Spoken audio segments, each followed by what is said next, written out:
She seemed like such a normal girl. I'd just moved to the city and soon discovered Hate Roommate Referral. They had whole notebooks of prospective roommates with self-ratings on cleanliness, noisiness, politics, religion, vegetarian, vegan, drug use, sexual orientation. I found a cool high-ceiling two-bedroom top-floor flat just off the Panhandle. Valerie's roommate had just moved out with a boyfriend, and the notebook entry said she was open to a guy roommate. She was cute in an artsy SF way, but not really my type, and I think she felt the same. She spent most nights at her boyfriend Scotty's place, so it actually worked out great. But then the landlord raised our rent by a lot. 2 days later, Valerie announced that she was moving in with Scotty. I'd just started a great new job, but I was still trying to save money. I loved the place, and she was almost the perfect roommate.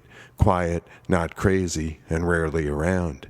I dreaded having to find someone new and suggested that maybe I could pay 70% of the new rent and she could stay and pay just 30%.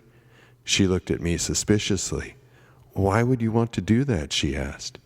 I told her the truth, that it would still help me out rent-wise and I wouldn't have to find a new roommate.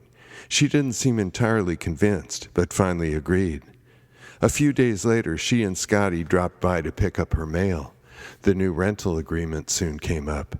"That was really nice of you," he said, probing me with intense eyes. "I'm just glad it worked out," I said matter-of-factly, going through the countertop stack of mail, separating out Valerie's letters and mine. She told me earlier that Scotty was an aspiring film writer and was working on a new script idea. For his day job, he was a locksmith. She said that his story centered around a young lock expert who secretly broke into people's homes, then made very subtle changes around their houses. With each new intrusion, his character would up the ante, seeing how long it would take his victims to get the message, to recognize what was being done, and then to finally react.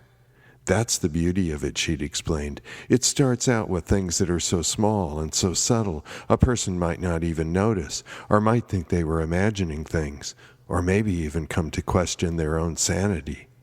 The important part," she added, "is what that realization does to someone, how they react, and when they finally reach their breaking point." She seemed very into Scotty, so I agreed it was a good idea.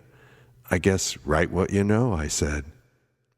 The new rental dynamic worked out great, and I was still able to save a decent amount. But after a month or so, Valerie announced that she was moving out with Scotty after all. "I'm hardly ever here anyway," she explained. He came by that weekend to help.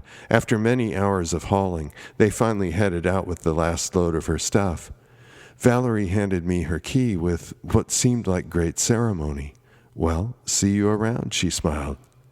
About a week later, I was going through a stack of mail I'd let gather on the kitchen countertop, separating out bills, personal letters, and throwaway ads. Near the bottom, between two junk mail flyers, I found a small scrap of torn paper with what looked like female handwriting on it.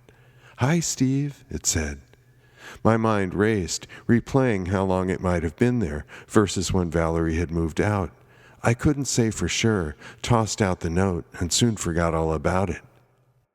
Around that same time, I'd started dating a new girl in the neighborhood, and she eventually spent the night. Before we finally settled in, she got up to pee. Crawling back under the covers, she said, "I never figured you for the kind of guy that would put that blue chemical stuff in your toilet." I'm not," I said. She looked back at me. "Well, go look." Sure enough, the bowl water was a deep electric blue, and it hadn't been that morning. I pulled off the porcelain top. There was a tidy bowl device hanging inside. I got back into bed, saying I had no idea how it had gotten there. "Couldn't it be your landlord?" she asked. "He lives out of state," I said. "Well, maybe it was there all along," she suggested. "It ran low, and then the last bit dribbled out today."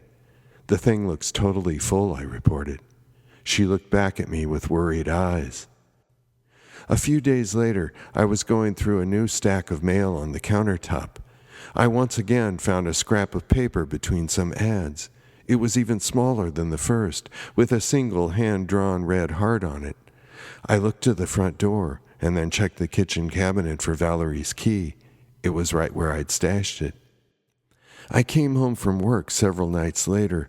Closing the door, I suddenly realized that the whole apartment smelled like the noxious model airplane glue of my childhood. I went from room to room, trying to locate the source, but it seemed to be everywhere, and so powerful it burned my eyes. I opened all the windows and then went out to dinner.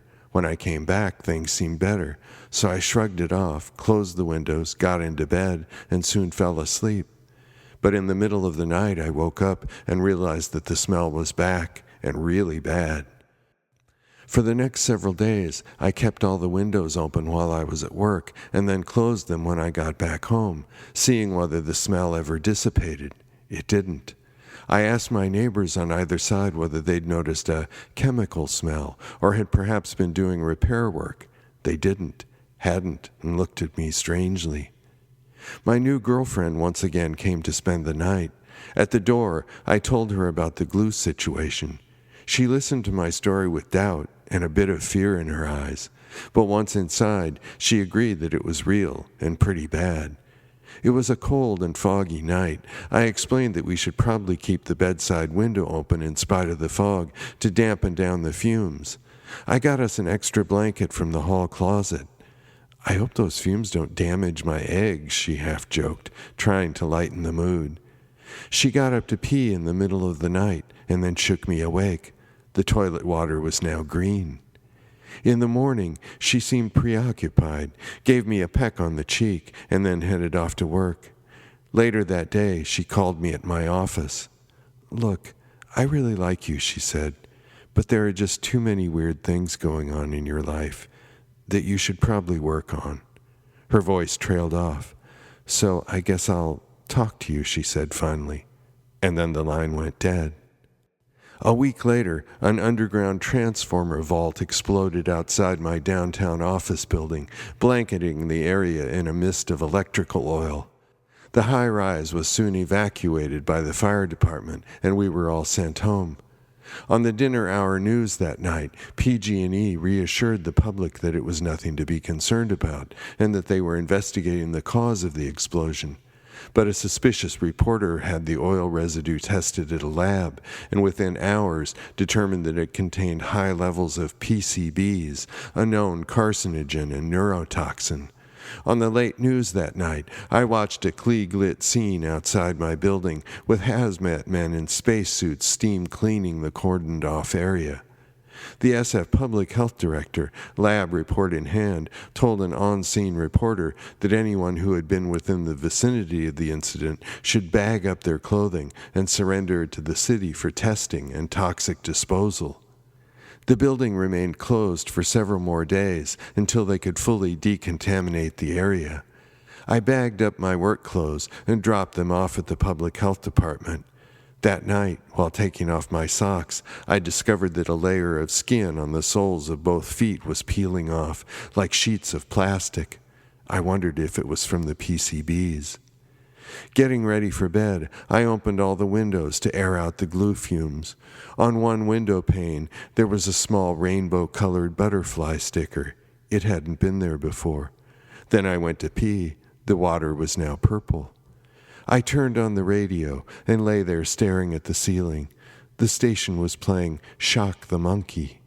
I wondered what else Scotty might have in store, how far it would all go, and when the movie would end.